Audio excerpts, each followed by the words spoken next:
Hello बच्चों, let's start this question. So this question says, a circular metallic loop is kept above the wire AB as shown in this below. What is the direction of the induced current produced in the loop if the current flowing in the straight wire? First is it is steady, that is does not vary, and second option is increasing in magnitude. Justify your answer in each cases. तो चलिए बच्चों, अब हम इस question को start करते हैं। तो देखिए बच्चों, इस क्वेश्चन का जो आपका की कॉन्सेप्ट है, ये क्वेश्चन आपका किस पे, इलेक्ट्रोमैग्नेटिक इंडक्शन पर बेस्ड है। ये क्वेश्चन का जो आपका की कॉन्सेप्ट है, ये क्वेश्चन आपका इलेक्ट्रोमैग्नेटिक इंडक्शन पर बेस्ड है। तो हम इस क्वेश्चन को आगे स्टार्ट करते हैं। तो देखिए बच्चों, आप क्वेश्चन को स्टार्ट करते हैं। तो देखिए बच्चों, इस फिगर को हम यहाँ पर ड्रॉ कर लेते हैं। ये आपका क्या है, ये आपकी सर्कुलर लूप है, ये आपकी कोई मेटेलिक लूप है, क्वेश्चन में गिवन है। और इस डायरेक्शन में आपकी क्या कर रही है, किसी स्ट्रेट करंट कैरिंग वायर से करंट ए बी में करंट फ्लो कर रही है। तो देखिए बच्चों, अगर हम राइट हैंड थंब रूल का यूज करें, इस करंट में देखिए, इस वायर में आपकी डायरेक्शन ए टू बी जा रही है, ए टू बी जा रही है, ठीक है।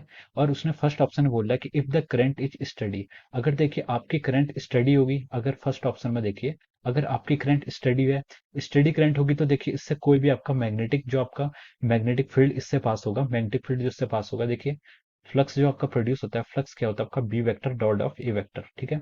अब देखिए, अगर इसकी स्टडी है करंट, तो इसमें क्या होगा, जितना भी बी पास होगा इससे, जितना भी इसके ऊपर जो आपका सर्कुलर लूप है, इसमें जितना भी बी पास होगा वो क्या होगा, कांस्टेंट होगा। कांस्टेंट होगा, एरिया भी कांस्टेंट, तो जो फ्लक्स है उसकी क्या कांस्टेंट रहेगी। तो अगर आपकी फ्लक्स कांस्टेंट रहेगी, हमें पता है कि जो इंड्यूस्ड ईएमएफ होता है, उसका मैग्नीट्यूड, उसका जो फॉर्मूला होता है वो होता है minus D phi by D T. तो देखिए, अगर आपके फ्लक्स कांस्टेंट है, तो D by D T of flux क्या हो जाएगा, जीरो। तो आपकी कोई भी ईएमएफ क्या होगी, इंड्यूस नहीं होगी। तो जो आपका फर्स्ट केस है, अगर आपकी करंट स्टडी फ्लो कर रही है, अगर स्टडी करंट फ्लो करेगी, तो उससे मैग्नेटिक फील्ड कांस्टेंट होगा। मैग्नेटिक फील्ड कांस्टेंट होगा, तो उससे यहाँ पर से फ्लक्स फॉर्मूले से फ्लक्स भी कांस्टेंट आएगा। और अगर फ्लक्स आपका कांस्टेंट है, तो ईएमएफ कोई भी इंड्यूस नहीं होगी, और अगर कोई भी ईएमएफ इंड्यूस नहीं होगी, तो हम बोल सकते हैं कि जो करंट इंड्यूस हो रही है वो भी कितनी होगी, जीरो होगी। तो ये आपका क्या होगा, फर्स्ट ऑप्शन का आंसर होगा, कि अगर आपकी स्टडी करंट तो वहां पर कोई भी क्या होगा, कोई भी ईएमएफ इंड्यूस नहीं होगी, तो इंड्यूस करंट कितनी होगी, आपकी जीरो होगी। तो इसमें आप लिख सकते हैं नो इंड्यूस्ड करंट। इसमें आप लिख सकते हैं no induced current.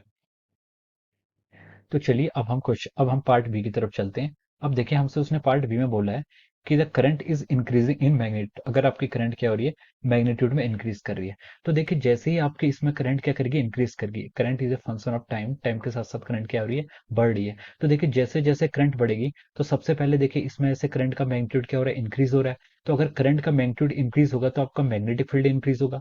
Magnetic field इस सबसे पहले इसमें किस डायरेक्शन में जा रहा है। तो देखिए, आप इसको फाइंड आउट करने के लिए अपने राइट हैंड थंब रूल का यूज कीजिए। राइट हैंड थंब रूल का अगर हम यूज करेंगे, तो अगर आपका जो थंब है, आपने जो आपका थंब है अपने राइट हैंड का, उस थंब को आप क्या करिए, इस वायर जिस डायरेक्शन में करंट फ्लो करिए उस साइड को प्लेस कीजिए, और आपकी जो फिंगर्स हैं उसे ऐसे कर्ल कीजिए। तो अब अपनी फिंगर्स को कर्ल करेंगे, तो देखिए आपकी जो फिंगर्स कर्ल होने की डायरेक्शन आएगी, वो क्या आएगी, आउट ऑफ द स्क्रीन आएगी, या फिर आउट ऑफ द पेज। इस स्क्रीन से आउट होके आ रही है, मतलब हमारे थंब जो है कर्ल होने के बाद वो इस डायरेक्शन में आपको, आपकी तरफ जो उसकी उंगलियां कर्ल हो रही हैं। तो इससे इसका मतलब यह है कि जहाँ पर मैग्नेटिक फील्ड है, वो किस डायरेक्शन फ्लो कर रहा है, out of the screen. Magnetic field जो है वो आउट ऑफ द स्क्रीन आ रहा है, ठीक है। अब देखिए, इसमें जो आपको फ्लक्स होगा, देखिए इसमें फ्लक्स हम कैलकुलेट करेंगे, तो देखिए आपका बी क्या कर रहा है, यहाँ पर इंक्रीज कर रहा है, और एरिया आपका कांस्टेंट रहेगा। देखिए बी इंक्रीज कर रहा है, तो इसका मतलब है कि आपका फाइव भी क्या करेगा, इंक्रीज करेगा। हाई इंक्रीज करेगा, तो हम यहाँ से बोल सकते हैं कि जो ईएमएफ इंड्यूस कुछ होगा इस बार, ठीक है। इस बार आप क्या कर रहे हैं, फ्लक्स जो है आपका फाइव, वो टाइम के साथ चेंज कर रहा है, तो इस बार कुछ ना कुछ ईएमएफ की वैल्यू आपकी यहाँ से आएगी। It is not equal to zero, ये नॉन जीरो होगा, ठीक है। तो देखिए, जैसे ही इसमें ईएमएफ बढ़ेगा, जैसे इसमें फ्लक्स बढ़ेगा, तो फ्लक्स बढ़ेगा तो इससे क्या होगा, number of magnetic field line ज्यादा पास होंगे, उसके कारण इसमें फ्लक्स बढ़ेगा। फ्लक्स बढ़ेगा, तो इस मेटल कॉइल की, फ्रॉम द लेंज लॉ, इस मेटल कॉइल की ये टेंडेंसी भी कि उस फ्लक्स को क्या करने की, अपोज करने की। तो उस फ्लक्स को अपोज करने के लिए ये अपना मेटेलिक कॉइल क्या करता है, अपने अंदर एक करंट को इंड्यूस करता है, और वो करंट इस डायरेक्शन में इंड्यूस करता है कि जो आपका आउटवर्ड फ्लक्स है, जो फ्लक्स आपका इस करंट कैरिंग वायर एबी के कारण आ रहा है, उस फ्लक्स को ये डिक्रीज करने की कोशिश करता है, ठीक है। ये क्या करेगा, कोशिश करेगा कि इस फ्लक्स को डिक्रीज करने की। तो इसके फ्लक्स को डिक्रीज करने के लिए ये अपनी अपने उसमें क्या करेगा, एक करंट फ्लो कराता है, और उस करंट की डायरेक्शन क्या होगी, ये होगी।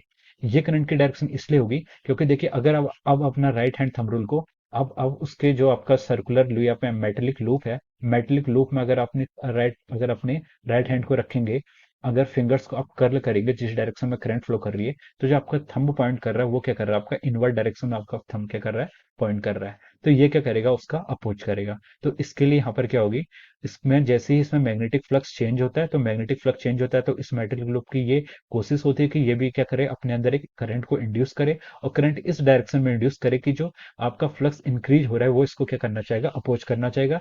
ये आपका फ्रॉम द लेंज लॉ से हम कह सकते हैं। तो इसमें क्या होगा, इसमें करंट क्या होगी, इस बार अगर करंट इंक्रीज होगी तो इसकी टेंडेंसी होगी कि इंड्यूस करंट पैदा करे, जिसकी डायरेक्शन क्या है, इसकी अपोजिट डायरेक्शन में। तो इसमें क्लॉकवाइज डायरेक्शन में आपकी करंट फ्लो करेगी।